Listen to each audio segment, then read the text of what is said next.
the sword of Allah. Islam had just faced its most formidable military mind. He launched a sudden cavalry attack from behind, completely changing the course of the battle. His body carried the scars of swords, spears, and arrows. This was the clan of warriors.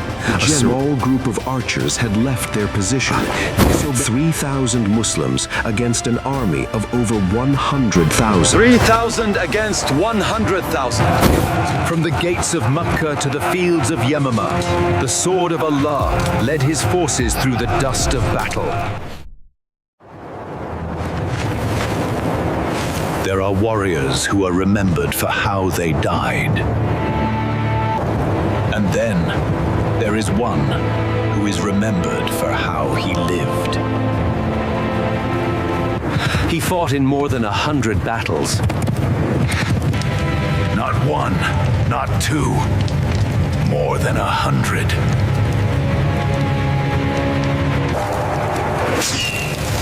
His body carried the scars of swords, spears, and arrows. And yet, when death came to him, it did not come on the battlefield.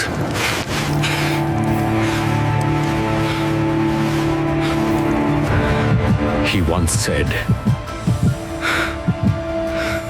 "In my hand, 9 swords were broken in battle."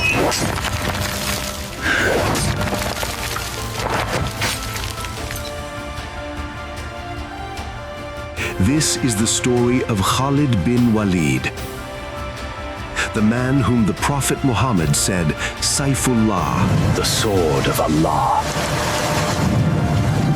Khalid bin Walid was not an ordinary man. He was born into Banu Makhzum, one of the most powerful and respected clans of Quraysh.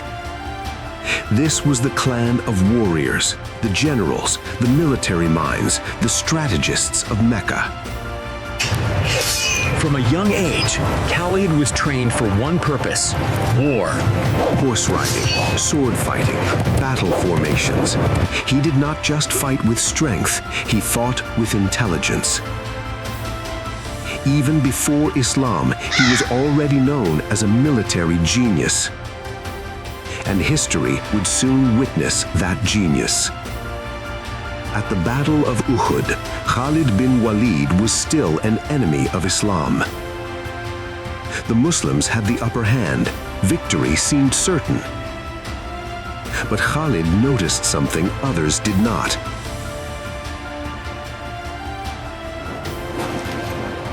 A small group of archers had left their position, disobeying the command of the Prophet.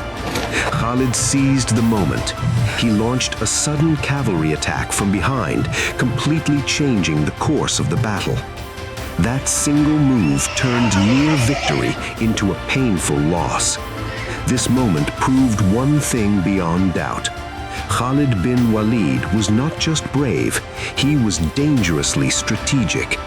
And Islam had just faced its most formidable military mind. But something began to change. Khalid watched Islam grow stronger. He saw the truth spreading despite persecution, war, and sacrifice. Eventually, his heart opened. Khalid bin Walid embraced Islam. When he stood before the Prophet Muhammad, the Prophet said, "All praise is due to Allah who guided you. I always knew a man with your intellect would eventually come to Islam." From that moment on, Khalid's sword would no longer rise against Islam. It would rise for it. Soon after accepting Islam, Khalid faced his first great test, the Battle of Muta. 3,000 Muslims against an army of over 100,000. 3,000 against 100,000. One by one, the Muslim commanders fell as martyrs. The army was on the brink of destruction. That day, Khalid bin Walid took command. Through swift maneuvering, strategic formations, and tactical withdrawals, he did something unheard of. He saved the Muslim army from annihilation. When the survivors returned to Medina, people initially criticized them, but the Prophet declared, they did not flee, they regrouped. And Khalid is Saifullah, The sword of Allah. From that day forward, history would call him by this name. After Muta, Khalid participated in battle after battle. The conquest of Mecca, Hunain, the campaign against false prophets, the Battle of Yamama, one of the fiercest battles in Islamic history. From the gates of Mecca to the fields of Yamama, the sword of Allah led his forces through the dust of battle. In every battle, his strategies overcame larger armies. His leadership inspired soldiers. His decisiveness brought victory. Historians state clearly, Khalid bin Walid never lost a single battle after accepting Islam, not once. Allahu Akbar!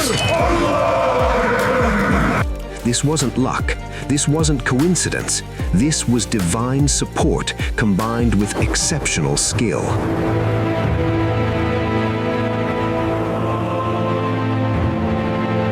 Towards the end of his life, Khalid reflected on his journey. He said, I participated in so many battles seeking martyrdom, and there is no part of my body except that it has been struck by sword, spear, or arrow. And here I am, dying on my bed like a camel. And here I am, dying on my bed like a camel. Let the eyes of the cowards never sleep. When he spoke of 9 swords breaking in his hands, he was describing the intensity of close combat. Sword after sword cracked, chipped, or snapped under the relentless force of battle. Not out of rage, but out of persistence. This was not brutality, this was endurance. Perhaps the most painful test of Khalid's life was not the battlefield. It was his deathbed. The man who chased martyrdom was denied it. Why? Because Allah honored him differently.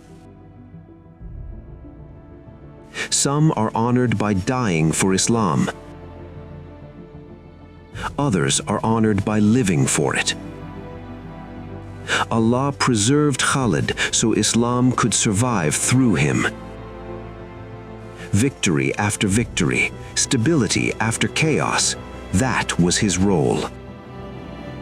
Despite all his victories, Khalid was once removed from military command, not because of failure, but to teach the Ummah that victory comes from Allah, not individuals. Khalid accepted this without rebellion, without resentment. He continued fighting as a simple soldier. That is the true measure of greatness. We strike at dawn. The Byzantine line is weakest on the left flank. Maintain formation and await my signal. Power without arrogance, leadership without ego, faith without conditions. Khalid bin Walid did not conquer lands for fame.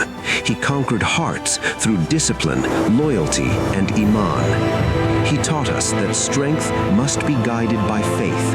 Victory is a trust from Allah, and impact matters more than how our story ends.